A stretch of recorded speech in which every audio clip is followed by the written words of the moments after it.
بسم اللہ الرحمن الرحیم۔ ڈاکٹر امجد صاحب، آپ کو میں خراج تحسین پیش کرتا ہوں۔ یہ بڑا زبردست آپ نے یہ ایک فیوچرسٹک آگے کا سوچ کے آپ نے قدم اٹھایا۔ یہ جو موٹر سائیکلوں کو الیکٹرک بنانے کا فیصلہ کیا، اور میں اپنی ٹیم کو، حماد اظہر آپ کو اور آپ کو بھی خسرو بختیار، کیونکہ آپ نے وہ آگے ڈیولپ کی جو ہماری ای وی پالیسی تھی، اور اس کے تحت پھر ایک آگے فیوچر کا پلان دے دیا آپ نے سب کو کہ آگے ڈائریکشن کیا ہے گورنمنٹ کا۔ دیکھیں، جو آج تک ملک آگے گئے ہیں ان میں سب سے بڑی جو ایک کامن چیز رہی ہے سارے ملکوں نے، جو انہوں نے سب نے کیا، وہ یہ کہ انہوں نے ہمیشہ آگے کا سوچا۔ چائنا کی جو اب ساری ڈیولپمنٹ دیکھ لیں اب، اور ہم جب وہاں گئے چائنا میں تو ان کے 10 سال 20 سال 30 سال کے پلان بنے ہوئے۔ تو جب تک جو آپ کی پالیسیز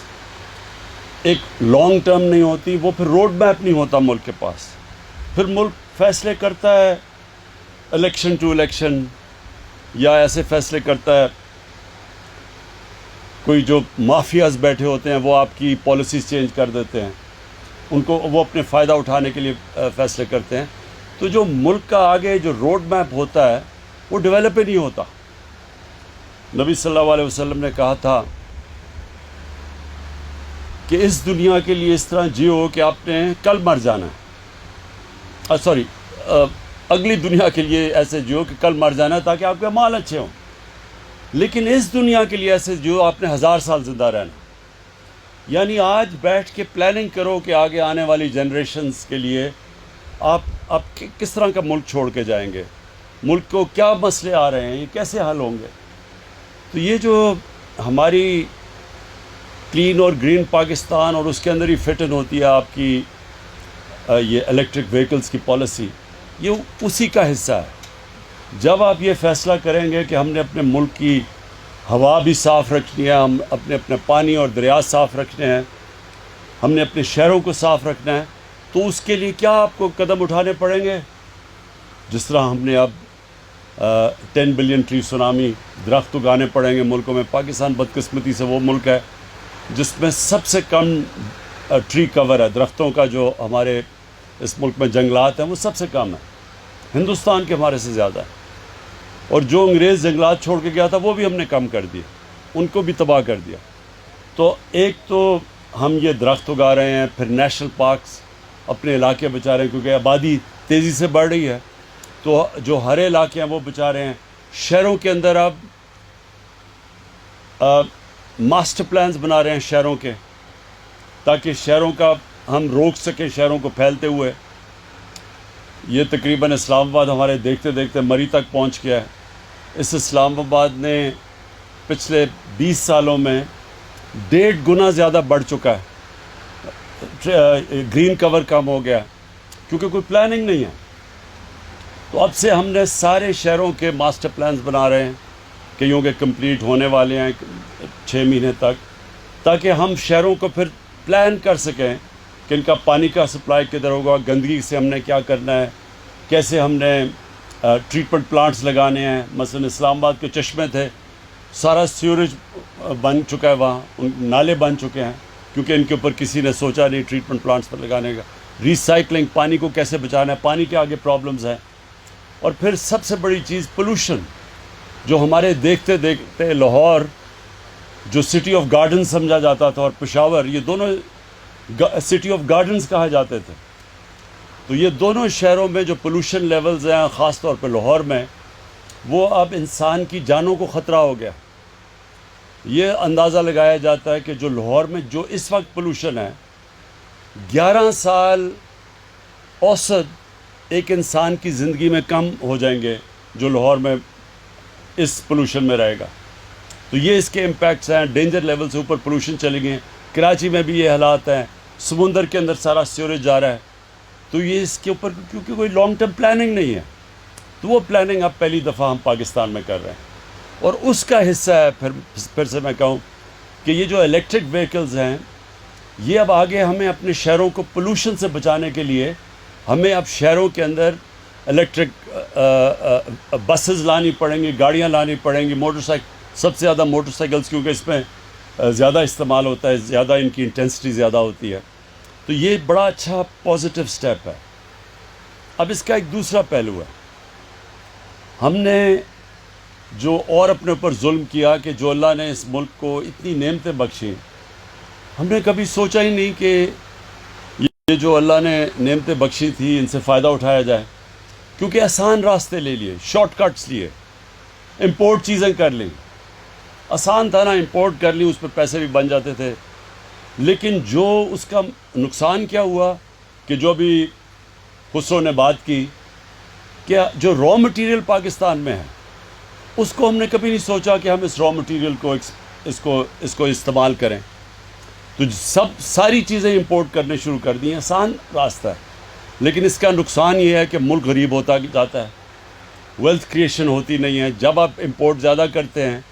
جو انہوں نے ابھی بات کی بیلنس آف پیمنٹ، خسرو یہ لوگوں کو سمجھا بھی دیں بیلنس آف پیمنٹ ہوتا کیا، عام لوگوں کو نہیں سمجھ آتی اس کی، مطلب یہ کہ ڈالر زیادہ جب ملک میں آنا شروع ہوں بنسبت کے ملک سے باہر جو ڈالر جا رہے ہوں، اگر زیادہ ملک میں ڈالر آئیں گے آپ کا ملک امیر ہو جائے گا، اگر آپ کے ملک میں سے زیادہ ڈالر باہر جا رہے ہیں اور کم ملک میں آ رہے ہیں وہ غریب ہو جائے گا۔ تو چائنا کی جو ساری ڈیولپمنٹ تھی وہ ایکسپورٹ لیڈ تھی، انہوں نے ایکسپورٹس بڑھائی تو ڈالرز ان کے ملک میں زیادہ آئے، انہوں نے دنیا کو زیادہ مال بیچا، ملک میں زیادہ ڈالرز آئے، اور اس لیے دیکھتے دیکھتے چائنا اب ایک اکنامک جائنٹ بن گیا۔ تو ہمارے تو کبھی کسی نے اس کے اوپر توجہ ہی نہیں دی، ایک چھوٹا سا سنگاپور ہے ہمارے، دیکھتے دیکھتے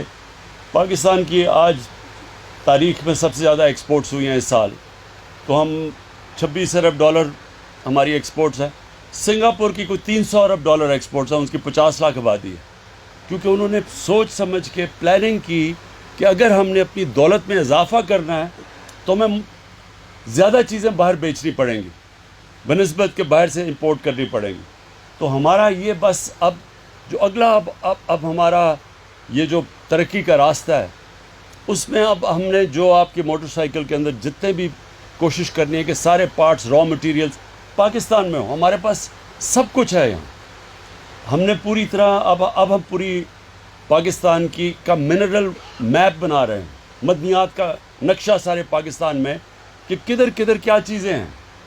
اور آپ کو حیرت ہوگی جب آپ کو یہ پوری طرح پتہ چلے گا تو آپ کو اندازہ ہوگا کہ آپ کا کتنا امیر ملک ہے، اس میں کسی چیز کی کمی نہیں ہے، ہمیں امپورٹس کی ضرورت نہیں ہے کہ ہر چیز امپورٹ کر لیتے ہیں، شارٹ کٹ ہے نا، ہر چیز امپورٹ کر لو، تو یہ نہیں سوچتے کہ وہ تھوڑے سے لوگوں کو تو فائدہ ہوتا ہے جو امپورٹرز ہیں، لیکن ملک کے لیے تو وہ نقصان ہے کیونکہ آپ کے ڈالر زیادہ باہر جا رہے ہیں۔ جب زیادہ یہ بھی میں سمجھا دوں، جب آپ کے زیادہ ڈالرز باہر جاتے ہیں اور کم اندر آتے ہیں ملک کے، تو روپے کے اوپر زور پڑتا ہے،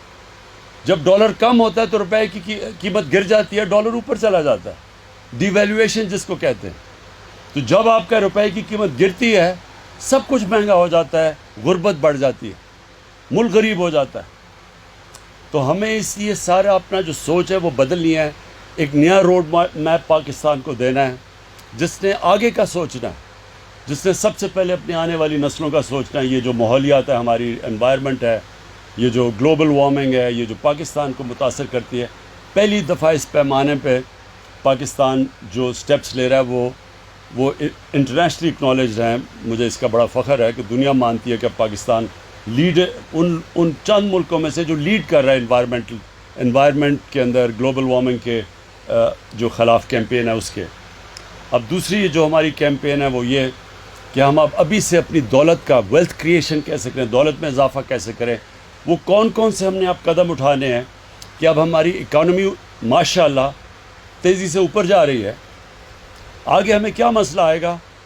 ہمیں مسئلہ تب آئے گا کہ اگر ہمارے ملک میں ڈالرز کی کمی ہونی شروع ہو گئی کیونکہ زیادہ ڈالرز باہر جانے شروع ہو گئے، کرنٹ اکاؤنٹ ڈیفیسٹ ہو گیا، تو یہ ہمارے روکے گا ہماری گروتھ کو، پھر ہمیں IMF کے پاس جانا پڑے گا۔ لہٰذا ابھی سے ہم وہ سب قدم اٹھا رہے ہیں کہ ہمارے ملک میں ڈالرز کی کمی نہ ہو،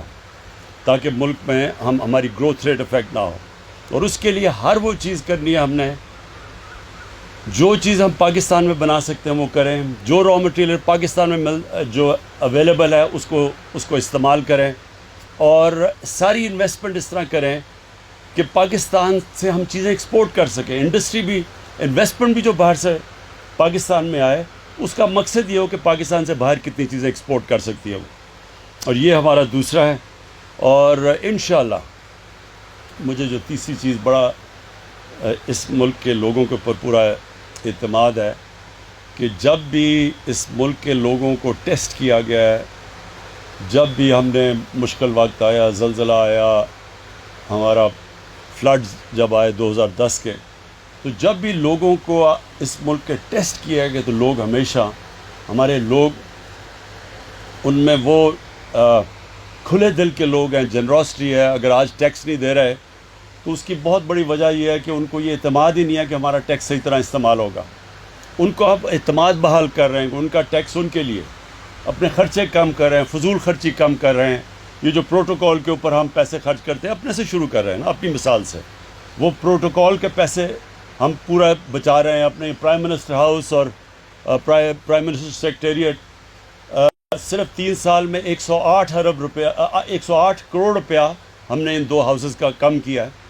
اور جو باہر کی ٹریول ہے اس سے پیسہ بچا رہے ہیں، صرف